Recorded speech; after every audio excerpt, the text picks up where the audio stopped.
Leah Bright. I'm the Associate Program Director at Johns Hopkins for over 10 years. And no, that's not right. No, not even close, sorry. It's like, that's how long I've been at Johns Hopkins.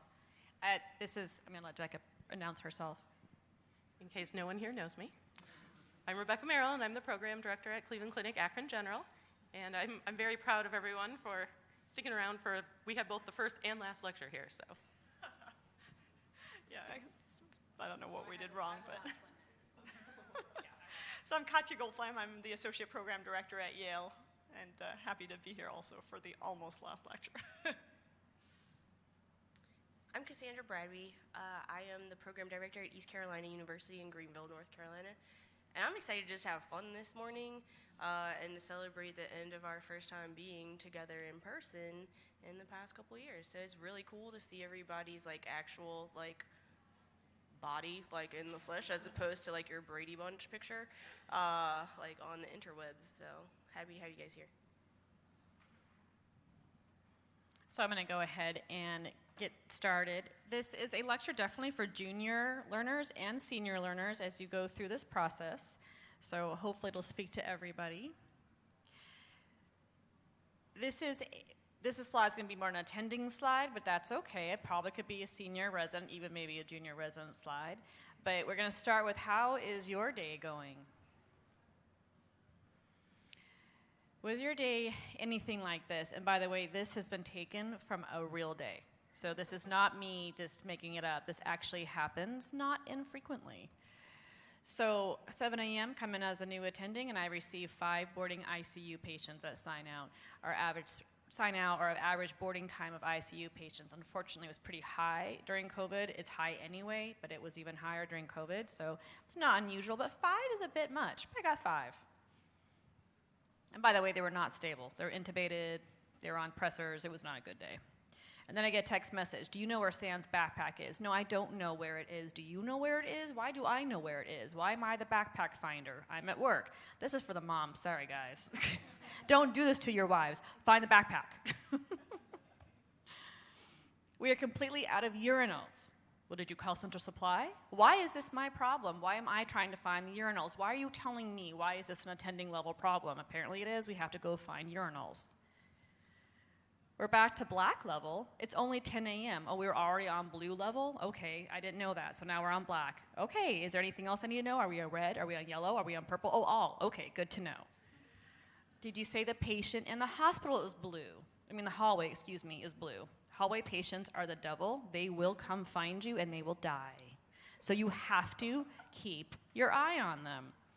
Do they have a pulse? Just please tell me. Just go check. Do they have a pulse? They don't have a pulse. Oh, then everything explodes. Someone's starting CPR. What are you doing? I need a critical care bay bed. What do you mean I don't have? What do you mean all the psych patients are in my critical care bay beds? Oh, I'm hungry. I'm really hungry. I don't think I've drank anything all day. I'm gonna get some water. What do you mean Jayco is here? I can't get water? I'm not allowed to I can't eat any, okay. No, I can't go in the back and eat. Who can do that? Uh-oh, I missed 3 phone calls from my kids' school. Why do they keep calling me? I'm actually not the primary parent on the paperwork, but they call me first. That's a whole other conversation. He did what? Oh, yeah, we'll come get him. Hold on, let me find my husband. Sure, yeah, the beta blocker overdose can go into the hallway, I guess. I'm defeated, I don't care. Are they breathing? Excellent. Just keep an eye on them and make sure they don't turn blue too. Okay, who's ready for teaching rounds? Who's gonna teach? I'm exhausted. I don't know what we're having for dinner tonight. What are you having for dinner tonight? What do you mean our child needs to eat? Why is this a Leia problem right now? We're having cereal. So the moms in the room are all smiling. The guys are kind of like, what's going on? Why is this stuff happening to you? What's wrong with your people? But yeah, you will someday understand. It's been hard, right? In general, it was already hard, and it got a little bit harder. There's a tough work-life balance, and we're having a very impossible clinical situation. It's been very challenging for everybody, not just the angry little girls, but that seems to be more of a thing than angry little boys, so here we are. And I think that it's been noted, especially as schools closed down and parents are being homeschooled, that all of a sudden the mental loads increased. So it makes for a really tough 2+ years. We've had no in-person national meetings, which is a time for, especially like moms and dads, to reconnect professionally, to meet people, to network, to kind of even just take a break and hang out with their work colleagues. It's a limited in-person didactic conferences. I don't know about you, but we are back in person, but they still want us to do a virtual option, and we're not sure how we feel about that. There's been a slash in our educational and clinical budgets, right? It's been really tough. We're not being able to do the stuff that we used to do for our residents. We have decreased staffing. I don't know half my nurses' name. I love my nurses, but by the time I learn their names now, they leave me. So it's almost like as a rebellion and anger that they're all doing this to me, because it's all about me. I'm not gonna learn your name anymore, because you're gonna leave too. And online interviews, which has been great for a lot of reasons, but at the same time does take away that personal effect. And then the crazy match cycle, which has turned out it's working, but it's a new normal, and it's been tough and very stressful. And then we get to talk about this. We are finding that we are having a crisis of burned out healthcare workers, and it's not just the doctors, it's our nurses, it's my techs who can make more at Target than they can make in the hospital, it's my, the people who clean the rooms who are just tired of going into the COVID rooms, our EVS, it's everybody, we're all exhausted. We're having an increase in depression and burnout, and we're having a huge exodus from our field. And what is interesting is the public service loans are now at 10 years for the first time. I wonder how many doctors and nurses are going to leave the field once they no longer have any loans to pay off. So I don't know what's going on. I come into my emergency department and I don't know anybody. I realize I know 2 of my nurses out of 70, and I don't even know their names. And a lot of them are new grads, and it's like my team is really changing. So pre-pandemic, we were twice at risk from burnout as the general population, with up to 40% of doctors reporting signs of burnout. And this, by the way, is the general physicians. We all know in emergency medicine that burnout actually is higher. And there was that latest Medscape article that came out, and then we won the prize. 60% of emergency medicine doctors feel burned out. And 60 to 75% report exhaustion, depression, sleep disorders, and PTSD-like symptoms.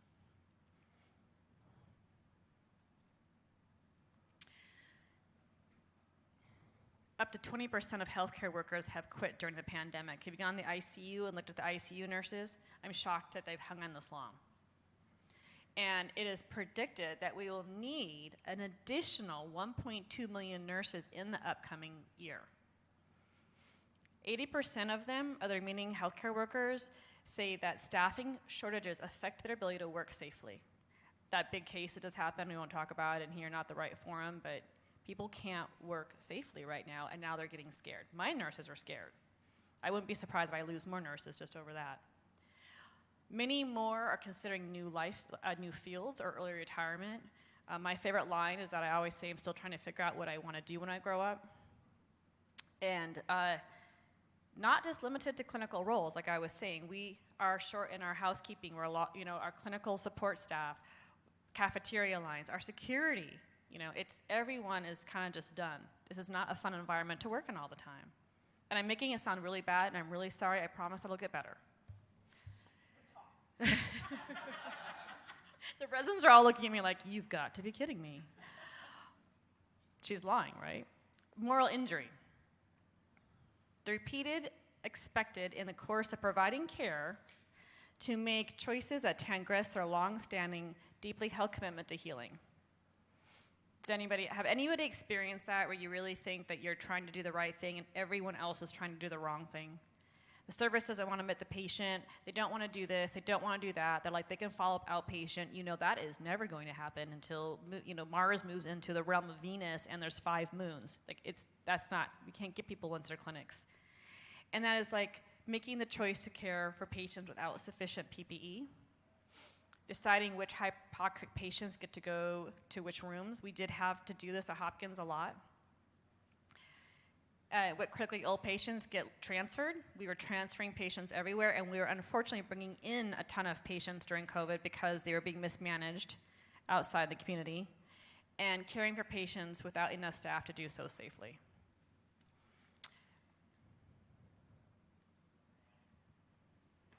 And the results of moral injury.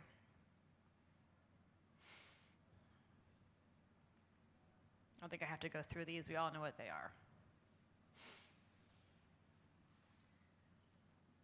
All right, well, that all sounds really horribly bleak. So the talk will get better, and hopefully, this is going to give you guys some tools as well in terms of making your lives better. I do think a lot of us have sort of had this feeling that everything ground to a screeching halt with COVID, right? I think that's not rocket science that we all kind of had that experience. And that was both social and academically, scholarly, et cetera, work-wise. I don't think I realized kind of how social of a person I was until I couldn't actually go out and just hang out with people once in a while. I was always kind of happy to just sit at home for a while, but now when I can't, then I'm like, oh, I got to get out. So I think both in terms of our personal lives and our academic lives, it's sort of something where really everything just literally just stopped. And academic progress as well, I recognize that obviously a bunch of you guys are residents, but I think certainly in terms of academic productivity, which hopefully you're still a little bit protected from unless you have a mean program director, but it's something that was really problematic. And during COVID, it was something that I think women in particular felt, and it's not, this is not necessarily like a lecture that's harping all on women. I think it was, even though obviously 4 of us up here are women and clearly have felt the brunt of many of the things that have happened in our lives, but I think it's something that's true for everyone, really, right? That being said, it's been especially stressful for a lot of the female physicians, and it's something that's well documented in the literature, that there's sort of this additional burden of trying to keep, it's that last, we all laughed when we saw the last little bit there of like, oh, and now what's for dinner? Like, you've just handled the whole day, and now what's happening for dinner?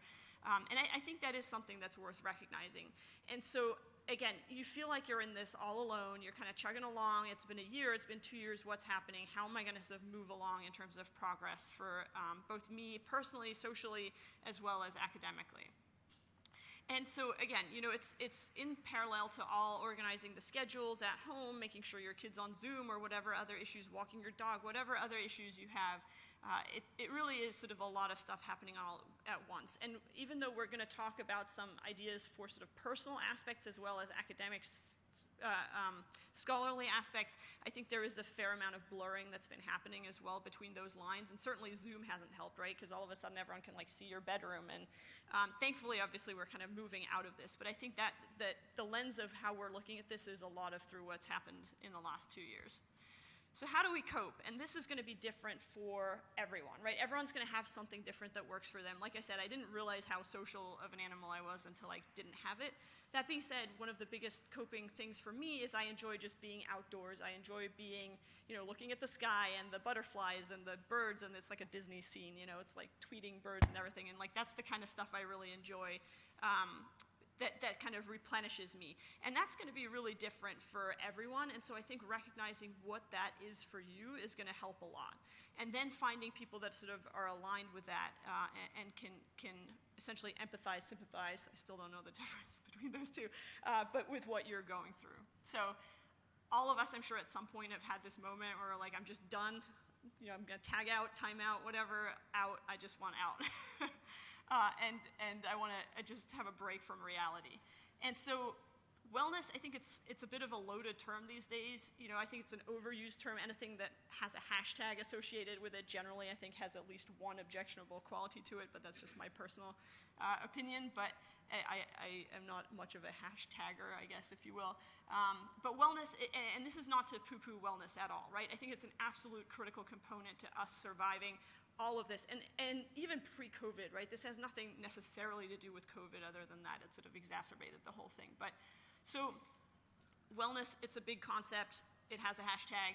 It's, there's so many ways that we've been given opportunities to do this sort of from a professional setting. So that you've all heard of the PowerPoint on wellness, that like it's mandatory to go through, right? You look at this PowerPoint and then I can check off that you did something for your wellness, and obviously you're gonna be a whole lot better after that.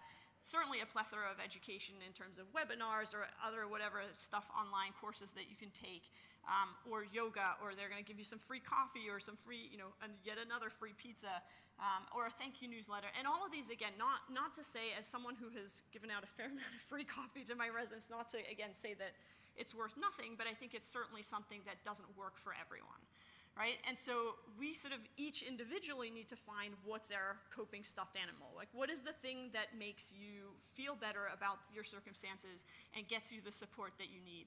And again, this is now looking at you as an individual, personally figuring out what works, as opposed to sort of at an institutional level of PowerPoints being thrown at you. So no one else is going to look out for you as much as you're going to look out for yourself, right? There's, chief wellness officers or whatever, like, that's great. And again, I'm not trying to, I think it's a very important thing to have happen and be on the forefront of people's minds, but ultimately no one will look out for anyone but you in the best possible way. So looking for community, looking for support, figuring out what sort of your, as we said, your stuffed animal. These guys are clearly my coping stuffed animals are right here. And that's something that's been of tremendous value for me over the last couple of years. And we'll talk about some specific examples as well. And people, again, that are in the same boat, right? Like, friends are great, but people that are in academic medicine, that are women in academic medicine, whatever it is that sort of fits your category of what's important to you, I think figuring out how to find that is really critical to sort of making it through. So this is a little bit of a sort of an outline of what we're going to talk about, but networking, again, I'm sure it has a hashtag, but networking is also something that doesn't please a lot of people or makes people uncomfortable, but think of it more as building a network for you, like a network of support, right? Rather than the like classic networking at SAEM. Although that being said, I mean, that's through these conferences are actually how some of us, or all of us, I should say, met as well. Friendships, whether inside or outside emergency medicine, are obviously critical. The teamwork component we'll talk about, because having a team to sort of carry you through and carry you to the finish line is going to be something that's extremely valuable. That being said, setting your boundaries of what, where personal and private versus work intermixes is important, and then obviously making sure that whoever you have on your team is also accountable to each other, so that you're really each contributing and sort of bringing each other up as a team, as opposed to sort of one person carrying everyone, because that obviously will not last. So, all right. All right, thanks guys. So everybody take 1 second, kind of wiggle around. Just so you know, when you submit a talk and ask for 20 minutes, they may give you 50. But as you know, I also like to talk, so let me bring my timer. See if I can stay well behaved. Okay, so teamwork is something that we really wanted to talk about today. And I think you all have worked in teams, and teamwork is not necessarily a new concept. But I have a background, actually, if y'all didn't know, my undergrad degree is in psychology. So I think it's really important to really understand sort of the concept of teamwork and how we've applied that to healthcare. So I don't know how many of you are aware, but they did a study back in the 1920s. I'm sure everyone, remembers that. But it was, I think, around 1929, they did a study at the Hawthorne Western Electric Plant. And what they did was they took two groups and split them, and they changed how bright the room was that the workers worked in. And it was meant to be a relatively simple experiment. See, if we make this light brighter, will the team be more productive? And instead, it turned into like a 10-year study, and they found all kinds of different things. But what they really took from this is that teamwork is very important. So they found that despite all the variables they tried to control, be it lighting, temperature in the room, productivity goals, the only thing that really made the team more productive was being on a team. So they found that the people felt special, that they had been made part of the team or the control team or the experimental group. And they found the Hawthorne effect, which was if you watch people, they'll perform better. So this was sort of the beginning of maybe the formal definition of like scientific teamwork. So that's where it all began. After that, probably, I wrote 1940s, but I think it was a little later, like 60s, 70s, this idea of total quality management sort of came into effect. And this was probably post-World War II, when other countries were outperforming us in an industrial setting. So all of a sudden, it was cheaper to make products in China or Japan or not in the United States. And so they studied why are our teams not working the same, and what they found was they need quality control. So this is the idea that every single person in the company is working to their highest quality standard at every level. So housekeeping, management, everybody. And the result of that is an efficient product of a high quality and a equal standard. So I think if you work in a hospital, who's done QI? Is that absolutely right? This absolutely still applies to what we're doing now. It's not even necessarily a bad thing. Quality control is really important, especially when you have people's lives in your hands. But it was a little bit mechanical too. So then the 1980s came, and the company culture. I'm sure maybe you guys have seen that if you've ever watched like a movie from the 80s. But what the company culture is more of how you do what you do in the workplace. And so this is more not only what you're producing, but this is also how the company functions in a social setting too. So what are the standards of what you wear, what you do on your lunch break? Some of it's unwritten, but it's sort of the group define of how you're going to work together.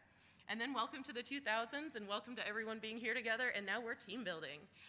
So now it's not just what we're doing, it's not just what culture are we making. I think like Google and other companies like that are famous for this. Now we're gonna go on a retreat.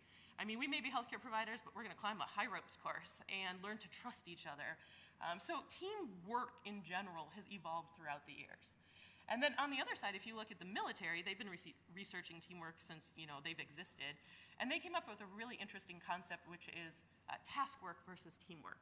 So teamwork is really important in the military, right? Because if one of your members goes down, everyone else still has to be trained to take care of them, to complete the task. But they kind of changed it into what can we do together to accomplish this task as a team. So in 2018, the APA specifically studied teamwork. They did a consensus paper, I think it was 21 articles on teamwork alone.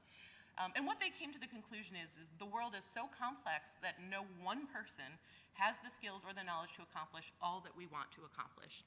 And how true is that? And I think, learning to step into a residency leadership position, this has been evident to me, right? I could not survive without Angie, our coordinator. I couldn't survive with a lot of the people here today. So what this kind of is saying is the lone wolf is dying, right? You cannot exist on an island anymore. You have to work together in a team. So a few more things they found about teamwork, which I think are really important to talk about, are what makes a great team. So I can just divide you, right? We can number off 1, 2, 1, 2, and this will make you a team. But this is something we found really helpful, and a way to cope with the stress of the past 2 years is finding and getting on a great team. So during this study that they did in 2018, they found that there's really 2 things that kind of go into a good team. So it seemed like on paper when they were studying this that the surface things would be more important in making a good team. And so those can be like demographics. So like, okay, we're gonna put all the women together. That'll be a great team. Or we're gonna put all of our new employees together and they'll make a great team. They actually found even diversity-wise that although diversity adds a ton, if you make a team specifically just to put one man and one woman together, that does not make a great functioning team. And neither do just having certain check marks. So I'm gonna put one chair and one person on this. Those are very surface level. But what they found is the deep level variables are what are really important. And so the 2 big ones are personality traits. So more so than just putting women together, you need to put together a group of women who have a similar goal, who have shared experiences. And people with similar personalities and goals will work well together. And then the other big one is values. So as I'm sure you guys have been on a team, right? If you don't have the same values, like we want to accomplish this, we want to work together on this, we want to have a final product, then the team won't function well. So they defined it as the ABCs of a dream team: attitude, behavior, and cognitive. So attitude, again, people with a positive attitude and a similar goal will work well together. Behavior, so that group having the same values, like we want this project done and we are a group of people that will stay 10 extra minutes to do it. Or we are a group of people that will go out to lunch together and get that done. Very important. And then cognitive. So at the end of the day, you have to have the ability. So depending on what your task is, you need people that can accomplish that. You need people with a degree in whatever. So build the ABCs of your team, guys. Okay, and because we're specifically focused on healthcare, how does that translate over? So teamwork is very important in the healthcare setting, not only for what we discussed earlier, which are like those QI issues, those quality control issues, organization in general, but in the time, because this talk is specifically sort of on how are we using small tools to get through the pandemic, it's protective for us to work in teams. So just as Leah said earlier, you may come in, you may not really know the names of the people you're working with, but meeting that interdisciplinary team, that multi-specialty team for the day, is a good thing. And try to introduce yourselves because you're going to work together throughout the day. You can form common goals, and they may change day to day. Today, our goal is to not let any ICU boarders die. But that may be the goal for the day. And as a result, someone from our team is going to go out into the waiting room and triage or whatnot. Your goal may be totally different for the day. We may have beds today, and today our goal is to move patients and teach. So you got to be flexible with that. Shared decision-making can be protective from moral harm. And I think this is so important during the pandemic. So you have a situation, you only have 5 ventilators, and you have 8 people that need to go on the vent. And having to be the one person who definitively says, no, you're the one I'm not going to be able to save you or help you, is very hard. But if you have a respiratory therapist that can also chime in and say, no, the lungs are terrible, they're on the highest BiPAP setting, I don't know, how we're gonna change this, and a nurse who's talking to the family and, getting their input that, yeah, they may wanna go comfort care, and then the ICU doctor who's stepping in to help that. I think the residents know, we have a couple ICU doctors, infamous for being the closer on that. But that shared decision-making is protective. It's not just one person having to make these hard decisions.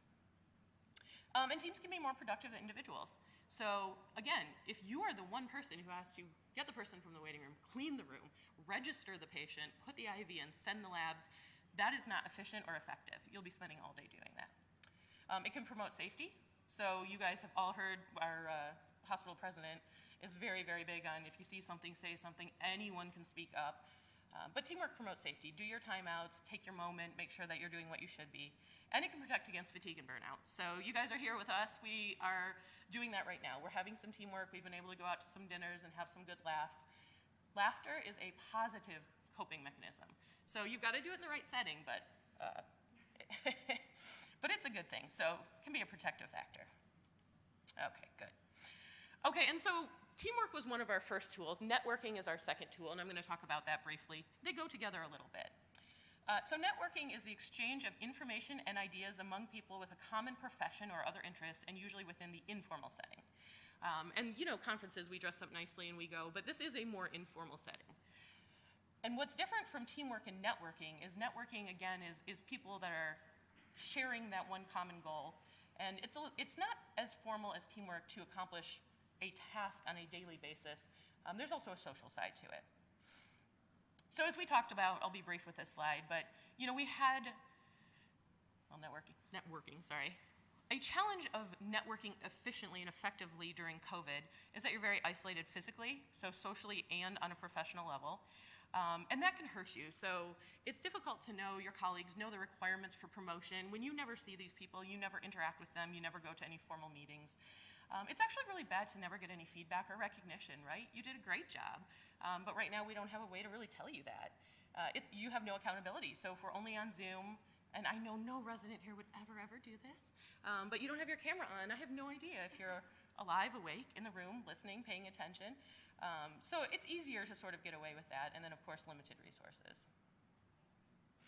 So what's our solution to that? And this is, I think, Cassie will talk about it a little, and this is kind of how we met each other, but the solution is peer network mentoring.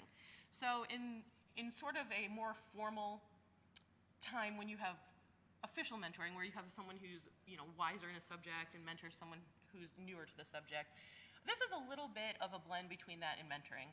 So this is finding people that you can bounce things off of, and they can be at your level, that allows for all of those things. So you can have some socialization, collegiality, you can have support, reduces some of that social isolation, and you learn from each other. So we learn what works well for someone else, what hasn't worked well, what cool things did we learn on Zoom and Jeopardy games and things like that. You can address all kinds of different needs and goals, and you may find things that you didn't even know you didn't know. And you don't have to rely on that specific dyad of putting all of your trust into one person, or being a mentor is a lot of work too, putting all of your time and effort into one specific person. And I think this is my last slide, so I like this because it's wag your work. But one thing you can take from this is accountability too. So writing accountability groups are exactly what they sound like. So this is where you have a peer network and you hold each other to a standard. And it doesn't have to be a huge time input or anything like that. It can be on Zoom or it can be in person. But you are accountable to someone else and not someone formal. You're not going to fail or get a bad grade or anything like that. But you can get together, you can have time where you write, where you review each other's writing. It doesn't even have to be writing, projects, talks, anything like that. So accountability groups are really, really important. And now I shall turn it over.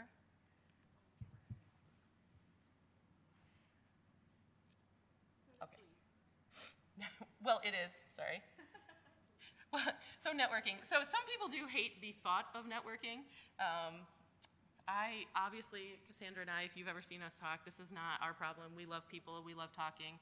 You have to kind of stop us. But we're going to give you some ideas of how you can network. So real quick, when you are looking for a network, and you guys are going to be looking for jobs soon, and we are always looking for different jobs and collaborations and things like that. So you want to ask yourself, what is it that you do? What is it that you are sort of an expert in? And what kind of people do you want a relationship with, and what do you want to learn from them?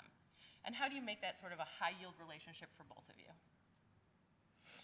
Oh, yes. So this is where you begin, and this is kind of how we met. So join groups. Come to SAEM, come to CORD, come to ASAP, and really take advantage of those local and state chapters. Start smaller. It may be a little bit overwhelming to come to a large national meeting and just walk up to someone and say, hi, I'm so-and-so, can I have your email?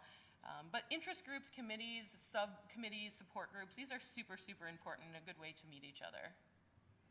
And so I was telling the story earlier. The first time I ever came to one of these conferences as a, Angie smiling, junior attending, I was doing a case presentation or something, a CPC presentation, and I didn't know I could stay for the whole conference. I thought I was only allowed to come to my day. So I literally signed up for my one day and came. I thought you needed like a formal invitation. So that's not true. These things are open and they exist, especially for residents with RAMs and stuff like that, to get you to be part of the group. So ASAP, there are interest groups, ultrasound, obviously, ADI, well, Cassie does this, RAMs for residents, CORD is great, geriatric emergency medicine, women in medicine. There are fellowships in teaching, in education, in research, in academics. Anything that you have an interest in, there's probably a group. And so lastly, sorry, I had my other slide first. Obviously, I like to talk. I like to be out and about. I like to join these things. But what do you do if maybe you're not quite that forward? So I'm going to come and just do literally 2 slides because this is me. I'm the introvert. If I was sitting in that audience right now, I'd be like, are you kidding me? You want me to what? Join groups and you want me to talk? And you want me to show up at the bar and have a conversation? Sure, you gotta give me a few drinks first. And it is just that this terrifies me. Now, it does and it doesn't. I always tell my residents, once I get to know you, you can't get me to shut up. But if I don't know you and I go into a group, I am not going to talk. And I will tell you, on Zoom is the worst. How do you say something on Zoom to a group of people you've never met before that makes you stand out because you're trying to network, right? You're trying to meet people. And for extroverts, they don't understand this. Extroverts in the room right now are like, it's not a problem. I talk all the time. But for the introverts, you understand. And it's very challenging to network when you're introverted. And you don't want to bother people. You don't know what your self-value is. It's tend to be quiet in new groups. And sometimes call that shyness. But shy people, maybe they don't talk at all. I don't know. I think shyness is really just being introverted. And they're very not easy to read, and they're often misunderstood as being standoffish, not interested, not engaged, because they just don't know how to talk. And then when I do say something, it's awkward, or I make myself look silly because I'm just trying to make the whole entire scenario better, and I tend to be a goofball. And we're very, very, very uncomfortable reaching out. I'm horrified by the thought of having to email someone I've never met before. I'm the associate program director at Johns Hopkins. I should feel a little bit okay emailing people, but I still think about it for like days before I do it. So what I try to talk about is how can you work around that. So I think that having someone who understands that you're a introvert, do an introduction versus a colleague. So I've actually had my mentors or my colleagues introduce me to people they really think I should work with, and then it works out really well. They'll say to me, send me an email. I'm like, well, now you asked for it. Now I am going to send you an email. So at least I feel like the door's been opened. Identify a mentor. I've actually asked people to be my mentor. I've actually asked people very experienced who are on the board, SAEM, and this, that, and the other. We've actually just out of the blue said, we're looking for a mentor. And they're like, sure. And I was like, excellent. I made Katya do it with me. So if we were rejected, it was both of us, and it made me feel better. Ask a colleague to send an intro email, and CC you. I would like you to meet Leah, and this is how I actually work with my other mentors, is, I want you to meet Leah. She's very interested in this work, and then I sent a follow-up email. So once that was out there, then I was okay emailing that person. And sometimes people won't respond, and that is okay. I've had that happen too, and you know what? Move on. That's all right. They're busy too, and that is okay. It's not personal, and don't feel defeated. Mindful of the bandwidth. Introverts need time alone. Don't overbook. I have overbooked this whole week. I am exhausted. I need a vacation from SAEM. And I literally lay in bed in the morning, and I'm like, why did I do this? Because the energy I need to get through the day is very different than an extrovert. And it's not that I need to go take a nap. I just need to go sit down for a while and not read a book, just look out the window. I need to be alone, so there is that. So understand that and try to make sure that you take care of that. But I did a very poor job. Luckily, I have tomorrow and Sunday off, and I hope my husband and my child don't mind if I go hide in the bathroom for a while. So introverts, we hear you. You can do it. Once you're in your group, you're fine. I drive them crazy, but you can do it. She does not drive us crazy. So I'm going to bring it on home. So how to make this kind of high yield. Now, you know what you need to get out of this. There's a ton of stuff out there for you to get into, to the point that looks legit overwhelming. If you've been on Facebook, social media is the devil and a blessing all at the same time. But there's 8 bajillion different groups you can join for quote unquote support. If anybody is in Physicians Mom group, that thing has exploded. There are thousands of women in it, and some days it is legit hotmess.com. And so I can see how that would be super overwhelming. I have no children, and I have avoided that like the plague. So that is not my jam. But it could be your jam. That has had so many spin-off groups into specific things, like emergency medicine, the urology group, the surgeon group, all kinds of things, so that people could have little smaller kind of groups to work out of. Benefits from joining these groups. Moral support. Because we just talked about moral injury and burnout and things. You need other people to commiserate with it, understand where you are coming from. My mother is a nurse. She is super supportive, ridiculously supportive. My mother is an immigrant from Malaysia who also decided to do nursing in the United States. She has no bloody clue what I am saying to her 50% of the time about what I have going on in academics, in addition to what is going on in the hospital. She has kind of figured out what my job is, kind of, sort of, but not really. She's like, oh, you're at a conference. Is that working? Are you hanging out? Oh, you have to give a talk? You give lectures at this conference? I'm like, okay, yes, Mom, I do. Hopefully next year y'all will get to meet her, because we're going to try to make a talk based on our parents, and how they feel about what it is we do. Accountability is the second benefit. Other people to check in with, bounce things off of. So if I tell them that my goal for the day is XYZ thing, and sometimes it's legit, my goal for today is to put on clothes that match and just show up at work on time. And then they'll be like, well, how'd that go? Did your shoes match? Which is kind of nice, to have other people kind of hold you accountable for your goal for the day. And then, we wrote it as diversity, but really it's just trying to see stuff from another perspective. And sometimes, I fly off the handle, really easily. It doesn't take much for my head to explode. You might not know that it's exploding, but they'll know that it's exploding. And they're like, well, did you think about it from this other standpoint? That happened to me, but this was what was going on. And so that kind of helps calm you down and bring you back to, less explosive levels. Maybe not baseline, but a little bit better from where you started. And so you get a little bit different perspective. So some virtual examples, we talked a little bit about the stuff on Facebook, but so during COVID, AWEM actually had like wellness Zooms. Like once a week, you could log on at 7 p.m. onto this Zoom call and complain to your heart's content. Like if we had had this in person, it probably would have been called Wine and Wine. Because that's pretty much what went down. But it was nice to have support from people all over the country who are struggling with the same thing you are. There's WhatsApp, there's GroupMe, there's all kinds of things that you can get into. There's even like a Peloton GroupMe for like folks who are into that, like in EM, and so people put on there, I'm gonna ride what XYZ ride with Cody at this time. Like everybody get on there with me. So you can have some, not only accountability for your workout, but it kind of feels like you're hanging out together. I am a culprit for that. I find it to be super entertaining, and then I go through like high five all the people I can see on the board, which makes it more fun for me.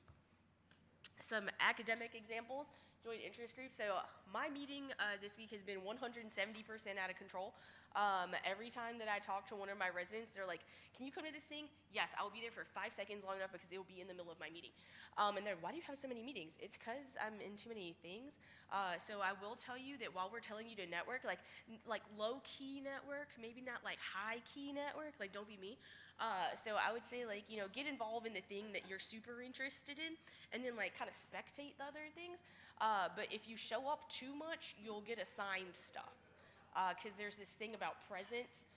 If you show up, they're like, you know what? You would be an excellent subcommittee chair. No lie, that happened to me.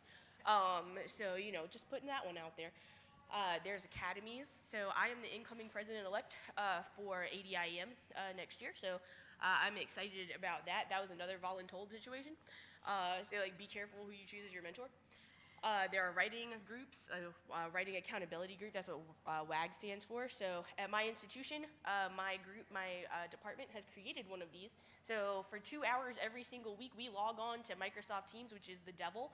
But we log on there and we state real quick, hey, happy to see everybody. My goal for today is to update my CV because it looks like a disaster area. And then somebody else will say, my goal for today is I have to write the introduction to XYZ paper.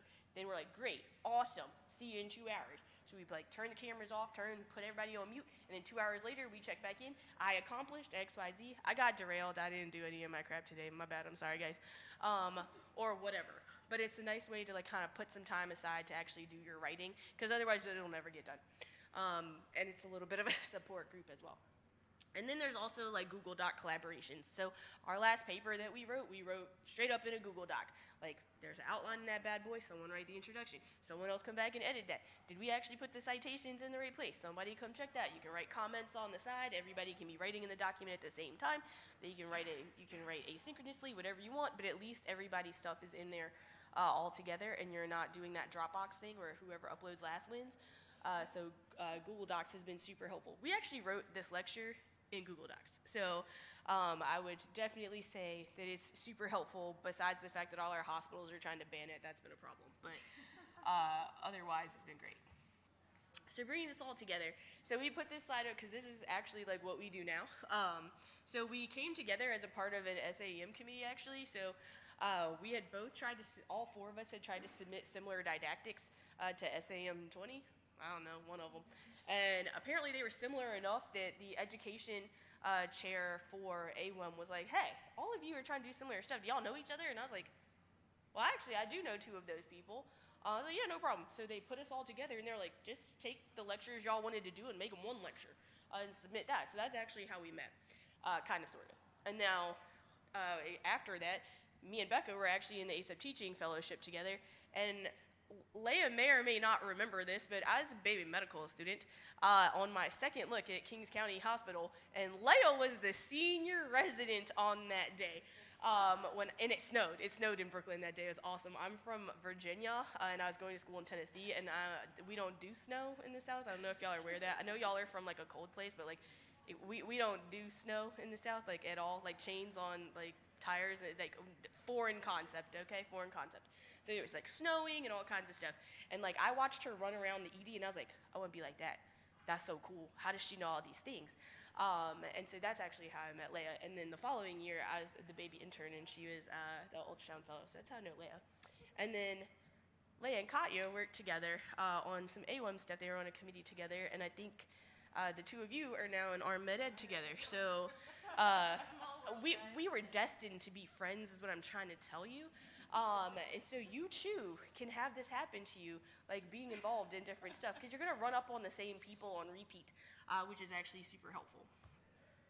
And so since then, we've now collaborated on 3 different didactic presentations, been on multiple committees and interest group.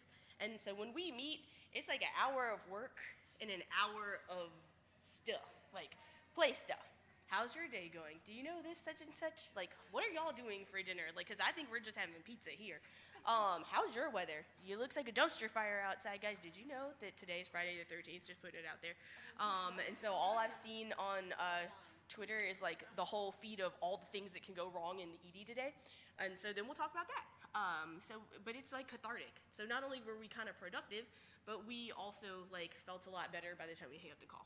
And to be real, it's cheaper than therapy. I think, by the way, it's worth pointing out that this conference is actually the first time we've all gotten together in person. Like in person, which is, and I didn't actually realize that until like 3 days in. I was like, because it feels like I know everyone. And I mean, we knew each other, like you guys, but like this is the first time we've all been together. So it's not, don't let like personal, whatever, geography or whatever stop you. I mean, modern technology, right? I'm like too old to be the one saying that. But. We live in legit 4 different states. So I actually think it's funny we've never been in the same room all at the same time because it feels like it. So hints at success, working groups are great, but remember that's a commitment. So the last thing I'd want to do is let them down. But it's helpful because then I can also hold myself accountable. So just make sure that you kind of remember that everybody has other stuff going on. Be flexible, have some humor. If you don't have the bandwidth to join something, then don't join it. Like, don't join it and think that everybody else is going to carry you through, because that's just not cool. So make sure you actually do your part. And so like I am like the #1 culprit of doing too much. Like legit, I should have a banner that says "doing too much" at all times, because they're like, oh, how's everything going? Slammed. I'm always slammed. But if you tell me what to do and tell me you need it by Thursday, it will be done by Thursday. It might be done at 11 p.m. on Wednesday, 11:59 p.m. But it will get done because you told me it needed to get done. Only because like I'm definitely not going to let you down. I might let myself down, but I won't let you down. So make sure that like you do your part. In terms of flexibility, make sure you play to your group strengths. So someone might be a great presenter, someone else might be a great organizer, someone else is the cat herder to get everybody to the meeting, and then there's someone else who's the editor of the slides. If y'all didn't know, Becca is like a G at putting together some slides. Like she will find Steve Harvey in a meme and put that bad boy on a slide that like you never saw coming. So just saying, like play to your strengths. Allow each person to have their space, but have expectations. So like I will tell you up front, I'm really bad at writing. Like that's just not my jam. Like I can't, like I won't do it. But if you tell me to put some resources together, I got you. You want a list of some stuff, I got you. You want a chart, I got you. But if you want like the formal Pulse article and something, I'm not your girl. I'll edit that bad boy, but I can't write. So, can you have more than one group? Absolutely, you can have more than one group. You've got your social groups. You've got the people who do the academic publishing stuff. You've got your professional group, like an APD group, like a chair group, whatever. So you've got your professional groups. And then you've got the group that you just kind of hang out with. Or some groups can do more than one thing. There are obvious challenges with this because you can mix stuff up. You can kind of end up in the wrong group for the wrong thing. But just make sure that you're organized and focused and keep everything together. So examples like from our local colleagues, some folks have a promotions working group. Like they meet monthly to specifically work on their promotions package. So in academic medicine, you guys probably don't know this, but there's like a whole CV template that you have to have. You gotta have all this stuff to prove that you did what you said you did on your CV. There's like philosophies you have to, legit they're called philosophies, which is like the funniest thing to me. But philosophy, what is your philosophy on teaching? I'd show up and I give the lecture. That's my philosophy on teaching. But then, I had to write a philosophy on teaching. You can guess how I felt about that. But they do things like that and talk about it during their promotions working group. Weekly meetup groups, so like a venting session about whatever it is you want to talk about, depending on who's in your group. Like I actually go to a book club monthly. My book club, I don't even know what the book we're supposed to be reading is this month. I guarantee you I probably won't read it. But I'm going to show up to book club, and I'll be like, y'all, I didn't read the book. And they'll be like, that's cool. We don't go talk about it for 5 minutes anyway. And then the next thing you know, the wine comes out. And it's a great time. Everybody has a lot of fun. It's a mix of people from all over my county that are like former teachers, retired people, audiologists, like folks who would never meet in any other venue. And so I learned about the history of my community. I learned about what other people are talking about that have nothing to do with the freaking hospital, which is a big deal, y'all. And for real, like, you need to get yourself some friends that don't do medicine because they're like normal. And they don't have PTSD from seeing people blue in the hallway. Like, y'all have normal people friends.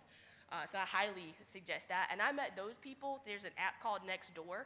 Someone just put a post in there that they wanted to start a book club in the community who wants to hang out on Mondays, the first Monday of the month at 5 p.m. I was like, well, sign me up.